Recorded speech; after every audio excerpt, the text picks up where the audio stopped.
Olá pessoal, tudo bem com vocês? Eu espero que sim. Bom, este é um vídeo, resumo do resumo, de um outro vídeo aqui do canal. São os mesmos slides que eu vou usar nesse vídeo, só que aqui eu vou resumir muito mais. No outro eu expliquei com mais propriedade, mais bonitinho e tal, com mais detalhes, tudo pomposo. Aqui é só o resumo do resumo, pra você que vai fazer uma prova, por exemplo. Então vamos lá.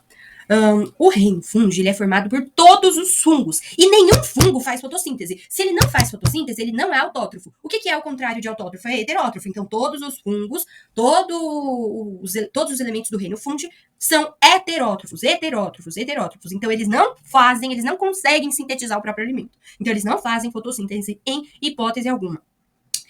Os fungos podem ser saprófitos ou parasitas. Os saprófitos são o quê? Os decompositores. E os parasitas são aqueles que vão viver à custa de outro ser vivo, animal, vegetal, e provocar doenças. Os fungos podem ser uni ou pluricelulares. Se eles forem pluricelulares, o corpo deles vai ser constituído por micélio. O que é o micélio? É o entrelaçamento de filamentos. Que filamentos? As hifas. Então, um entrelaçamento, um conjunto de hifas. As células apresentam uma parede constituída por quitina e não tem celulose. Então, a parede celular é de quitina. A reserva nutritiva é o glicogênio. Reserva nutritiva é o glicogênio. Não tem amido. A reprodução pode ser sexuada ou assexuada. Se for assexuada, formam-se vários esporos. E, por fim, os fungos vivem em ambientes terrestres e sombreados e em ambientes aquáticos também. A gente tem classes aí, né, de fungos, começando por eumicetos. Os eumicetos são unicelulares ou pluricelulares. São os fungos verdadeiros. Tem depois os ficomicetos, olha, o fungo micomiceto, que é o bolor, Rhizopus nigricans.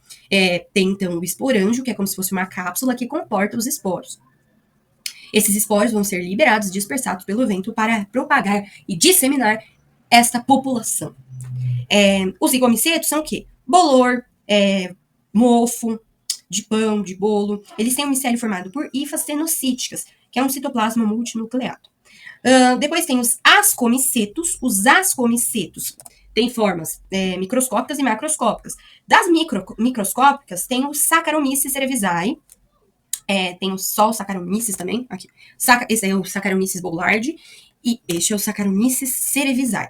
O Saccharomyces cerevisiae é responsável por fazer o levedo, a levedura da cerveja. O Saccharomyces, no geral, pode estar presente ou está presente em pães, em bebidas, nos combustíveis, porque é um fermento biológico responsável pela fermentação alcoólica. Então, o Saccharomyces é o quê? Um fermento biológico responsável pela fermentação alcoólica.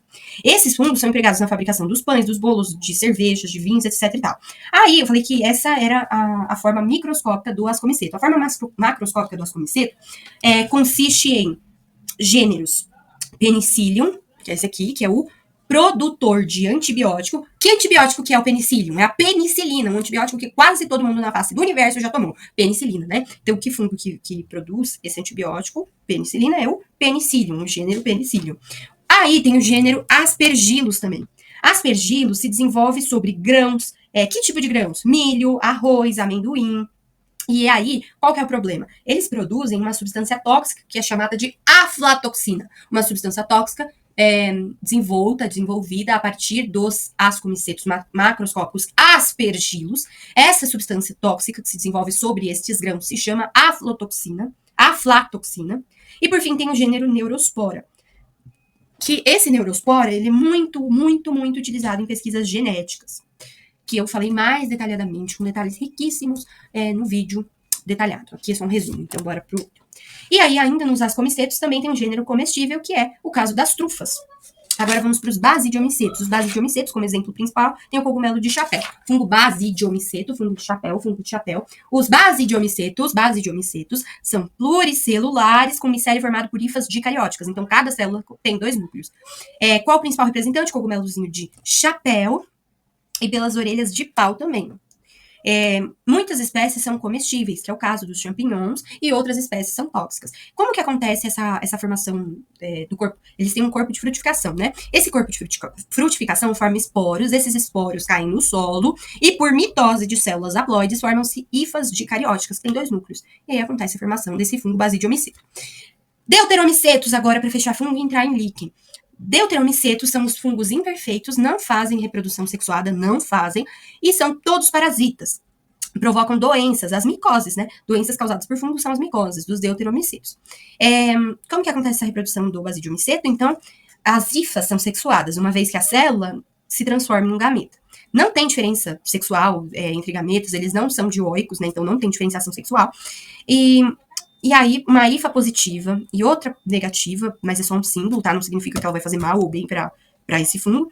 Uma hifa positiva e uma hifa negativa se unem por meio de células e dão origem a uma célula que tem 2 núcleos, que é a dicariótica. Essa célula que tem 2 núcleos se multiplica e origina o corpo de frutificação. É basicamente isso. Peraí, isso é a reprodução de um base de homiceto. Deuteromiceto, eu já falei. Deuteromiceto, ele é o fungo imperfeito, provoca doenças, no caso a micose, e não fazem reprodução sexuada. Não fazem.